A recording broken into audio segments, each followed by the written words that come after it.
What do these meetings look like that are coming back? I mean, are an organization's number of meetings increasing? Are the number of attendees climbing? Are budgets increasing? What sort of trends do you see with these meetings moving forward? That what are they looking like?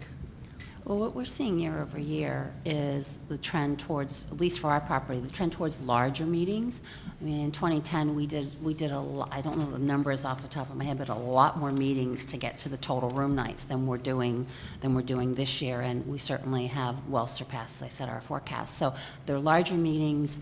We're seeing the acceptance of an increased room rate. As I said before, we're seeing ancillary spend increase. The one place that seems to come up is just the catering dollars. They're scrutinizing that a little bit closer, and we're having to work with them, with tiered discounts or whatever to help them work through that. But definitely the budget's there for the meetings, and again, 11 is so far surpassed 10 that for us, 12 is more of a flat, scenario in terms of room nights. Our growth has been almost all in volume. We've had lots of customers doing more meetings and bringing more people to them. The customers are still, and I hope they are for a long period of time, they're still very thoughtful about the money that they spend on all services. The heady days of 2005 and 2006 where the question was, I just want what I want, I don't care how much it costs. They're not here again, and I frankly don't think or hope that they ever come back. I want our customers to be very frugal and value conscious about how they think about their meetings. That's how they're going to continue to have lots of meetings, and that's what I want them to do. So, yeah, we're definitely the number of groups has increased quite a bit for us. The same thing, like Danielle was saying, is it takes a lot more groups to get the number of room nights that we're used to. For example, this year we'll have probably the most or second most number of groups handled in the past 10 years at our property. So it's just a lot of extra work to get those room nights secured. And the actual number over last year, we're up 7% as far as the actual number of convention and meeting visitors to the destination overall. I think we're a little more unusual. We have I think we're less in the amount of groups booked, but we have more rooms per group that's booking and staying at the hotel. Our summer 12 and 13 looks very, very, very strong. We do have holes still in the first quarter. And the last minute bookings, I think will, hopefully will fill in. But for our properties, it's a little more different than actually what you call the strip properties here. We've seen in some very large organizations that have booked business with us, very short-term customer events, their numbers just skyrocket, 21 days out, 14 days out, and that's put a lot of pressure on our building, just trying to compensate for the food needs that requires. And so we've seen a tremendous amount of that in some of these customer events. Customers want to come to these meetings and attend, and they're blowing their numbers out of the water. So it's a great problem to have, and we're continuing to see that within certain sectors. Yeah, optional attendee meetings are still very high in demand in this city. Yes. People still very much want to be here, and I think everybody's probably experiencing that. What about optional activities in the meeting? Are organizations feeling more confident to add those sort of bells and whistles now than they had been a couple of years ago? Things like spa and golf and that kind of thing. Just from what, not a formal number, but just from what we do every day, we're seeing more inquiries as far as our golf partners, our activity partners, the show partners. So we're seeing a little bit more activity inquiring contacts and things like that. I think where it was once a full day of activities, or maybe 2 days, one in the front and one at the end, it's a half day here and a half day there. But no, golf, spa, and it's Vegas. Let's be honest. There's a lot of things to do here. A lot of great activities. The weather's phenomenal. The pool is always full. So yeah, they're coming back, but slowly. And they are experiencing everything that all of our hotels has to offer. Companies are just very thoughtful, and it depends on whether it's a small meeting or a large one, and whether it's a sales manager meeting or a distributors meeting, whether it's an IT company or a financial company. I mean, but across all of them, they're all very thoughtful about the money that they're spending and what they're spending it on. Another aspect that we're starting to see more of is the corporate social responsibility programs. how they can give back to the communities that they're in.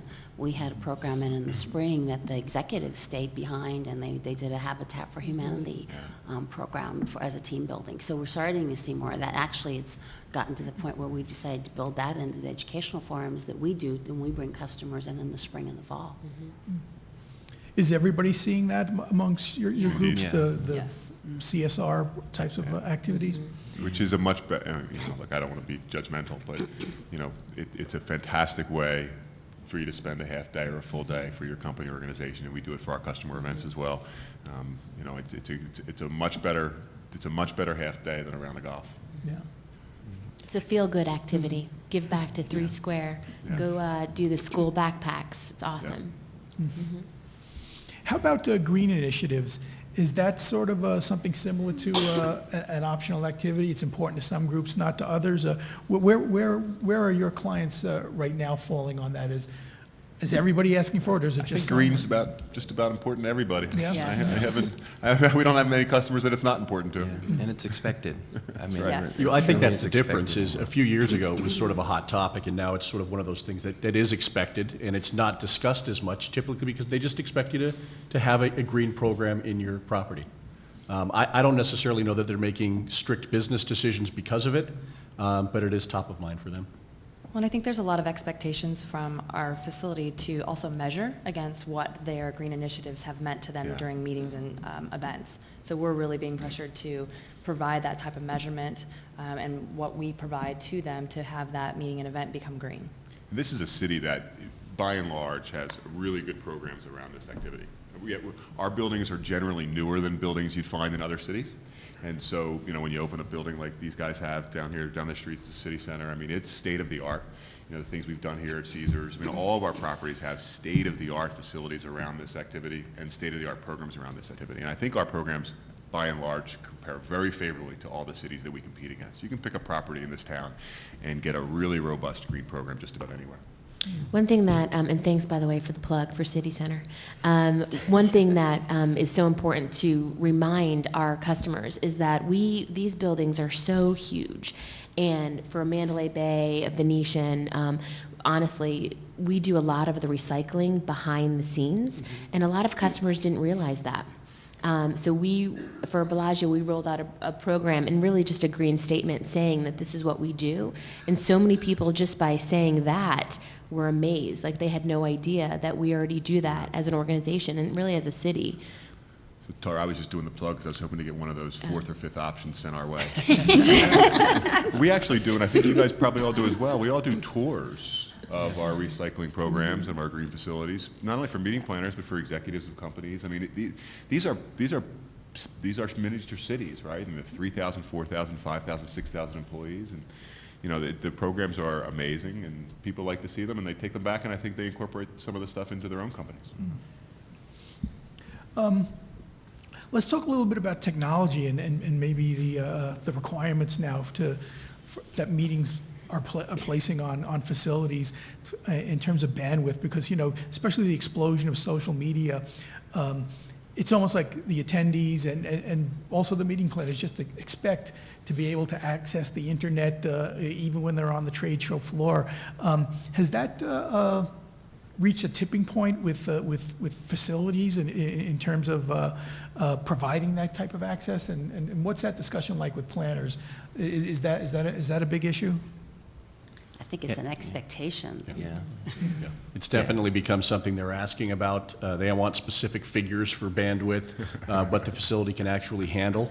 But I think most of the hotels and the partners that we work with to provide that service are growing with the times. I mean, we understand that, and they see it in the industry with cell phones and smartphones and the iPad tablets and whatever tablets they're using.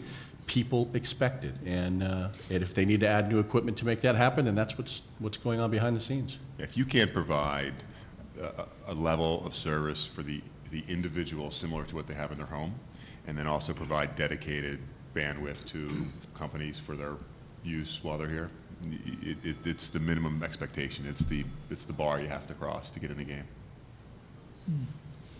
How about ROI? I mean, that's something that we've talked about for years.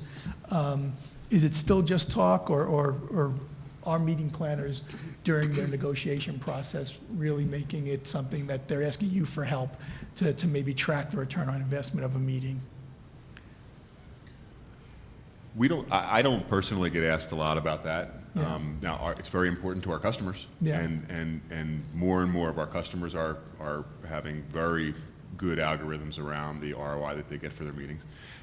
But they know what our costs are, and they know what we bring to the table in that regard, and they incorporate that into their work. So I don't get asked about it personally, but it is very important to our customers. Yeah, it's still, like I said, it's very, very important, and I think every meeting has to be justified, and there have been things that have come out that allow the planners to do that, and so like we've said earlier, everyone's doing business a lot smarter now. Yeah.